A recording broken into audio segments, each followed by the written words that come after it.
Então, bom dia, me chamo Felipe, sou professor de História e de Projeto de Vida da Escola Dona Maria Horta, já faz aí quase 15 anos, né? E de lá para cá eu tenho participado dessas mudanças, né?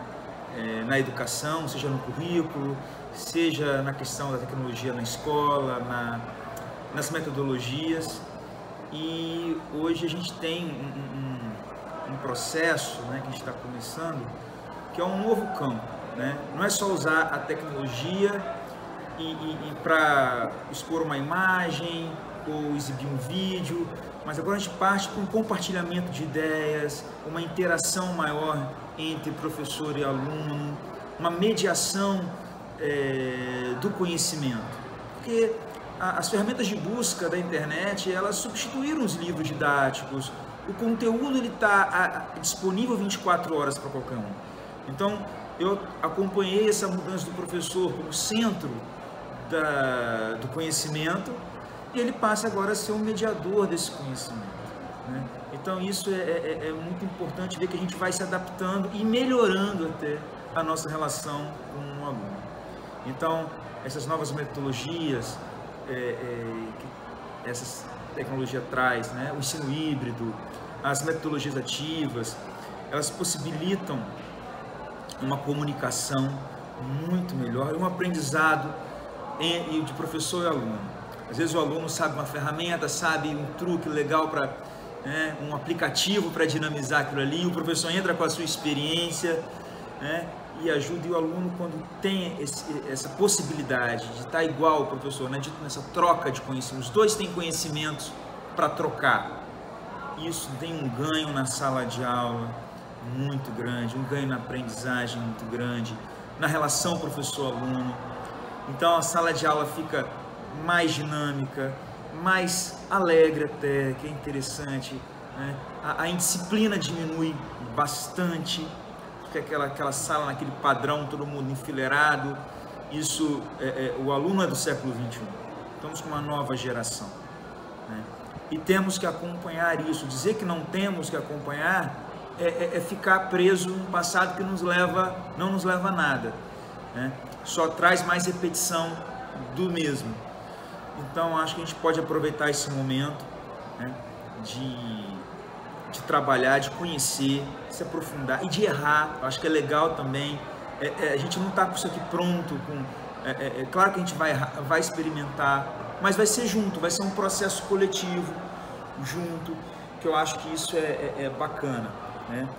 No meu início de prática não foi fácil também me adaptar, né, a sair um pouco do livro didático, a sair do PowerPoint, que já era uma revolução há alguns anos atrás. Um professor que chegava com PowerPoint em sala de aula, hoje o aluno já não gosta mais do PowerPoint. É interessante, né? Porque você acaba utilizando muito esse recurso e ele se esgota. E ele continua o professor centrado, né, no conhecimento, a aula centrada no professor e ele passando slide ali o tempo inteiro. Então, o PowerPoint ele pode ser útil, mas de outra maneira. Acho que já utilizo, por exemplo, o aluno produzir junto com os seus colegas o PowerPoint, produzir mapas mentais, produzir infográficos, né? Isso é bem bacana, né? Ver, e a dificuldade que eles têm de saber como produzir o conteúdo, de fazer a pesquisa. Então acaba aquela pesquisa copia e cola. Então é um processo de aprendizagem, né? Eu ainda estou aprendendo, as dificuldades ainda existem por conta do que é novo, embora o computador já esteja na escola há bastante tempo, mas agora o modo de utilizar esse computador, ele está diferente. Isso por conta dessas ferramentas educacionais. Eu acho que são o grande lance, a grande sacada está aí nessas novas ferramentas, né? E no uso também do celular, aproveitar o computador que o aluno tem na sua mão para ele também usar, né? Então isso também é interessante, dá a oportunidade do aluno explorar o que o celular dele pode fazer além de jogar, além de mandar mensagem de WhatsApp. O que ele pode fazer com o seu celular, né? Fica um desafio é uma certa intranquilidade também para saber se vai dar certo ou não, mas eu acho que isso é legal, né? Sair da zona de conforto, pensar de forma diferente, né? Eu acho que isso é um desafio, dá ânimo para você continuar trabalhando, né? Sair daquele esquema tradicional. Não é que ele é ruim, não estou dizendo isso, mas ele tem que ser repensado. O esquema tem que ser repensado, as aulas têm que ser repensadas, né? Eu acho que aí a gente consegue dar mais sentido à educação hoje. O que significa educação hoje? Acho que isso é bacana.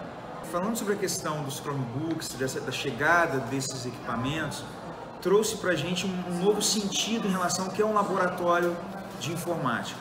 Antes, na escola, a gente tinha um laboratório que o aluno ia até o laboratório, né, e ele ficava preso a uma ideia de estudo, né, em que havia pouco compartilhamento, havia uma pesquisa e só, né, ou assistir um vídeo. Isso não apresentava um ganho tão grande assim. Com a chegada do Chromebook, houve um novo ganho, uma nova dinâmica, que você pode dispor desse material na própria sala de aula, no pátio. Então você faz um movimento com o aluno de compartilhamento, né, com a internet Wi-Fi. Então você dá essa possibilidade dele compartilhar a aprendizagem, o conteúdo, e isso é muito legal, porque ele já usa o celular, que ele já compartilha isso, ele está andando com um aparelho que ele compartilha o que ele quiser. Então o Chromebook vem para a escola para também dar esse sentido de mobilidade e de compartilhamento em tempo real. Interessante, você pode combinar turmas em trabalhos interdisciplinares e usando os Chromebooks e as turmas se conectando. Quando é que você ia pensar em duas turmas diferentes se conectando ao mesmo tempo, fazendo um projeto, fazendo um trabalho, né? Trocando experiências ou via chat ou via webconferência, né? Chamadas do vídeo. Então isso é sensacional, que é o caminho, né? O início dessas possibilidades que a gente pode fazer com os Chromebooks e com essa mobilidade toda que essas ferramentas, a internet, né, traz pra gente.